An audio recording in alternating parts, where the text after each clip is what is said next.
Hear from our development partners. So our next speaker talking on development partners' perspective around the conference theme, of course, the conference theme, navigating new frontiers, development financing, and civic space in transition. Please put your hands together and join me in welcoming the head of governance and social sectors, EU Delegation to Zimbabwe, Maria Horno Comet. Please, big round of applause, Maria.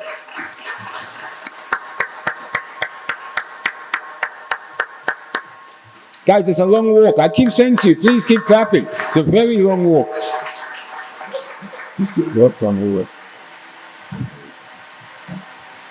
Good morning.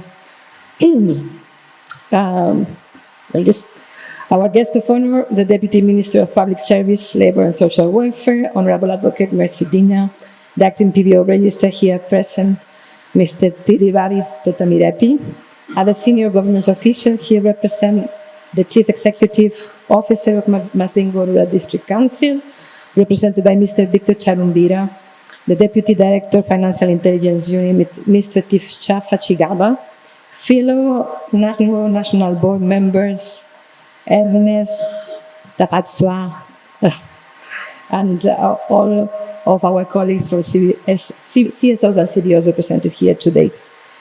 Good morning to you all. It is an honor and a privilege to represent the European Union at this important annual meeting of NGO Directors, and I would really like to express our sincere gratitude for having invited us to join. On behalf of the EU, allow me to begin by reaffirming our firm conviction that a vibrant, independent, and inclusive civil society is essential to the health of any democracy, to the protection of fundamental rights, and to the inclusive development of countries around the world. Civil society organizations play a vital role. They represent diverse voices, they hold institutions accountable, they deliver essential services, and they foster social cohesion. At a time when civic space is under increasing pressure globally, whether through legal, financial, operational, or digital restrictions, it is more important than ever to protect the fundamental freedom of association, expression, and peaceful assembly. In this context, here in Zimbabwe, we want to commend NGO and their umbrella organizations for their continued efforts to keep the civic space open, functional, and effective. Today's meeting is actually a strong commitment and testimony to this effect.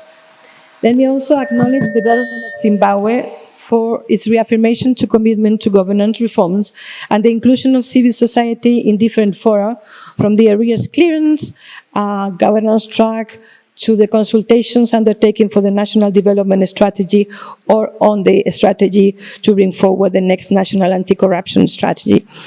I also want to mention the African Union Peer Review Mechanism meeting that was held in Harare on the 4th of November. The inclusion of civil society in this review was notable and signals a potential openness for collaboration. At this stage, the effectiveness of such engagement will depend on improving coordination and actual implementation of referred measures. If successful, this can meaningfully contribute to reinforce civic space and accountability. Globally, civic space is facing major challenges due to declining funding from national governance and international development partners, as we have heard from the previous intervenants. Effectiveness and sustainability are at risk as resources are shrinking.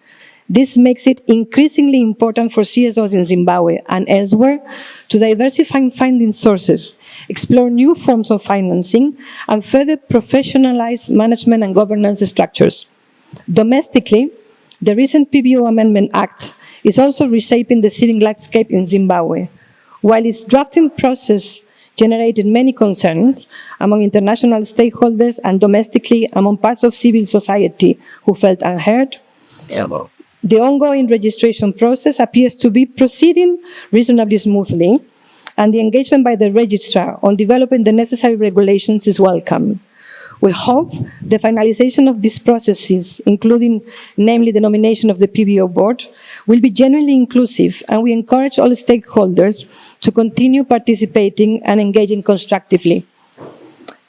As international development partners, including the EU, we remain attentive to how the implementation of the PVO Amendment Act may impact civic space in Zimbabwe. I am sure that I'm not revealing any news when I refer to existing governance indicators in Zimbabwe, be it the Rule of Law Index or the Mo Ibrahim Governance Index, and how they showed that there remains considerable room for improvement on civic space also in Zimbabwe. Ladies and gentlemen, we stand at a critical moment for the future of civil society organizations. Allow me to launch 4 ideas on what we believe requires a strengthened focus. First, improve coordination structures. United, civil society is stronger. Clear designation of representatives, such as those engaging with the Technical Committee on the PVO Act, makes a real difference. Second, reduce dependence on donor funding. Explore partnerships with the private sector, philanthropy, and innovative financial models. Third, increase engagement with Parliament.